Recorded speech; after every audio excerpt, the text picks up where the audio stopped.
My name is Jacqueline Jacek, and I am the owner and founder of Jacek Chocolate Couture, a small artisan chocolate company running on a fashion business model. Chocolate is a really interesting thing. People forget it's actually a farmed product. So what we have here is a cocoa pod, and what the cocoa pod is, it grows on the tree trunks, and inside are about 50 different beans that become the cocoa nibs that then become the chocolate. And then what we have here are different ingredients that you can infuse chocolate with to add a lot of flavor to different truffles or bars, so really interesting products. There's a lot of mystery around what a number has, when a chocolate has a number on it and what that means. And so what the number represents is the amount of cocoa bean in the chocolate. So cocoa bean is made up of two things, cocoa liqueur and cocoa butter. And so when a bar says, I'll move to dark chocolate, when a bar says 64% dark chocolate, it's 64% cocoa bean, which is the liqueur and butter, and the remaining percentage is sugar.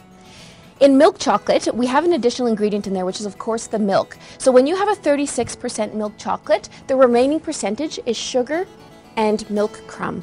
So the higher the number means generally the darker the chocolate, but that's not always the case. And people have to remember as well, when there's a number on dark chocolate, don't judge a chocolate by the number.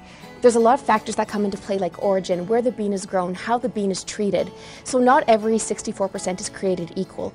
For example, a 64% from Madagascar is going to taste very different than a 64% from Mexico. So they both have 36% sugar, but the flavor profiles are completely different.